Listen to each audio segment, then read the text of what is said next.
E aí galera, tudo bem? Estou com vocês para falar de um erro que a grande maioria das pessoas comete, principalmente depois de um final de semana, depois que come bastante. O que é que as pessoas fazem?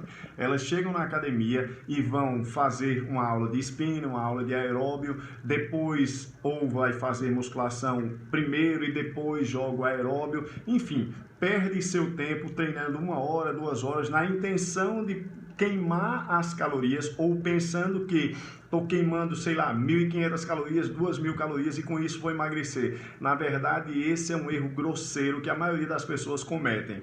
Por que isso não acontece? Primeiro, a atividade aeróbia não é, de forma nenhuma, a mais indicada para emagrecimento. Na verdade, antes de explicar isso, eu vou explicar um conceito e como é que se dá as maneiras mais corretas de você queimar as calorias, ou seja, como o seu corpo utiliza as calorias no seu dia a dia. Primeira delas é chamado termogênese dos alimentos, é o processo de degradação daquilo que você come, que é uma porção muito pequena, de 7 a 10% no máximo.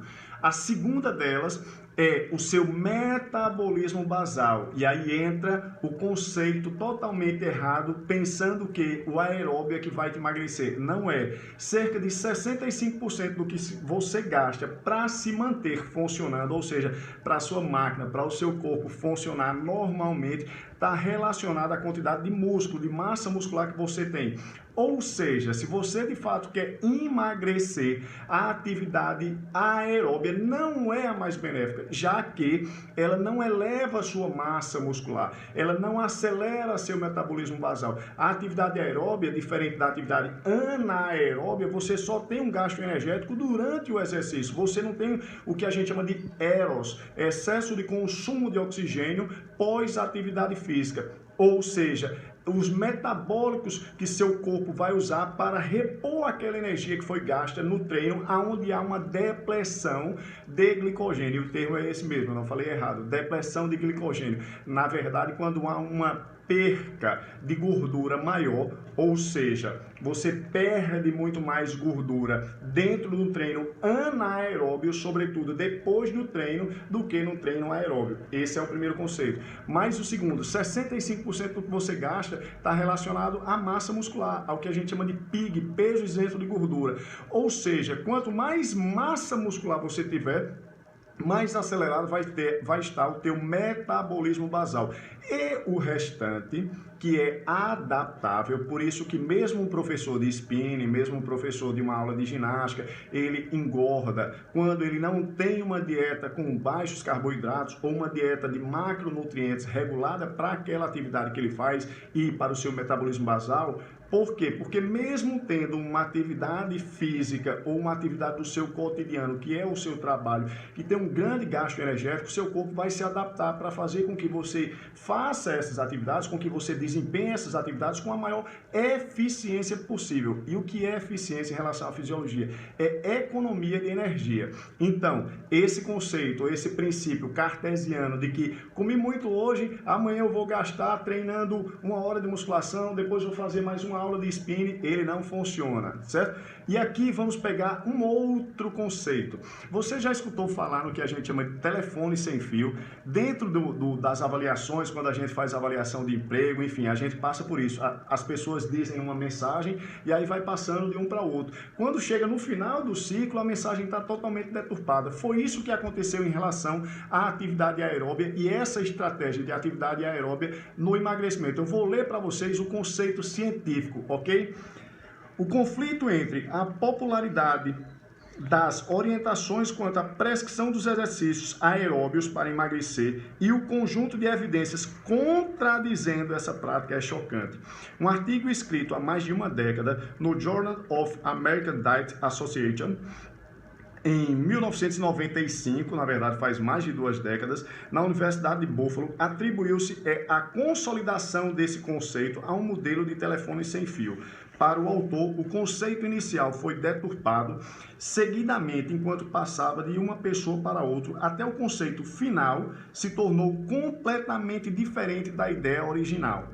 No caso da prescrição de exercícios aeróbios, o conceito inicial era de que a atividade promoveria uma queima de gordura relativamente alta em relação ao repouso. na sua realização. No entanto, nada foi comprovado sobre esta magnitude e muito menos em relação à sua eficiência em longo prazo, mas a prescrição do conceito inicial alterou até que chegamos à crença de que esta atividade seria mais eficiente no emagrecimento. Eu vou deixar isso para vocês lerem aí com mais detalhe no meu history, certo? Mas não é a mais eficiente, ok? E eu já expliquei também a questão do metabolismo basal. Então, você hoje, e principalmente isso, as mulheres começam a degradar sua massa muscular a partir dos 25 anos de idade. A partir dos 25 anos de idade, você tem uma perda de massa muscular de em torno de 200 a 300 gramas e uma diminuição da sua densidade mineral óssea em torno de 700 gramas. Isso dá cerca de 1 kg, 1,1 kg, 900, é variável de pessoa para pessoa. Tem pessoas que perdem mais massa, tem pessoas que perdem menos massa, dependendo do estresse, do sono, da bebida, enfim.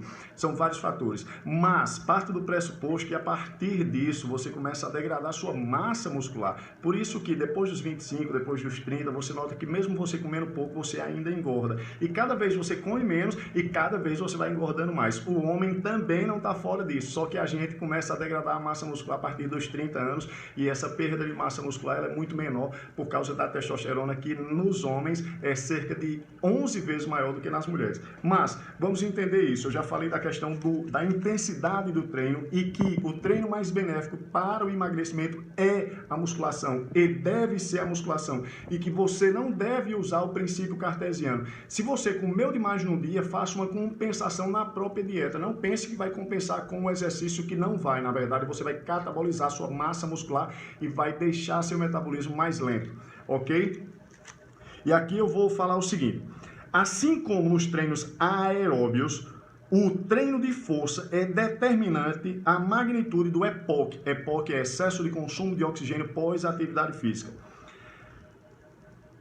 Posnon e Poltinger estudaram os efeitos do treino resistido nos trabalhos igualmente diferentes em intensidade. Ou seja, os caras pesquisaram, certo? E aí, desculpem, o meu inglês não é bom, certo?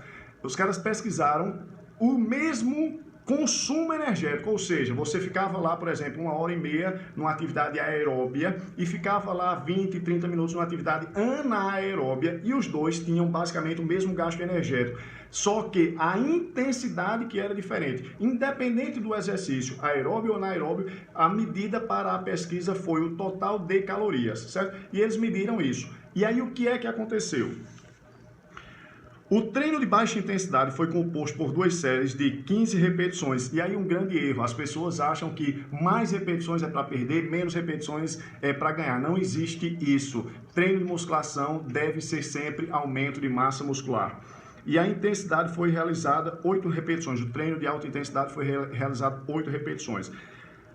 As avaliações realizadas imediatamente após o exercício, 20 minutos, 60 minutos, 120 minutos após a sessão, mostraram que o treino de intensidade mais alta promovia maior consumo de oxigênio pós-exercício, apesar do consumo durante o treino ser igual nos dois grupos. É o que eu falei no início do vídeo. A vantagem de um treino anaeróbio e de um treino de alta intensidade é que você perde muito mais em repouso, além de vai aumentar o seu metabolismo basal. Lembrando que o seu metabolismo basal é a quantidade de massa que eu já expliquei, que é cerca de 65% do que você gasta em repouso para se manter. Então, gente, não caiam nesse erro do princípio cartesiano, não cometam essa grande falha de usar a estratégia do treino aeróbio para emagrecimento, que não é eficiente. Isso é nada mais do que um telefone sem fio, que foi o que eu expliquei no vídeo também. Espero que vocês tenham gostado. Passei um bocado de informação e por isso que às vezes eu falo tão rápido, porque eu quero que vocês absorvam o máximo possível de informações. Para vocês, professores, eu estou deixando aí no history para vocês terem acesso às informações científicas de tudo que eu falei. Valeu, fiquem com Deus.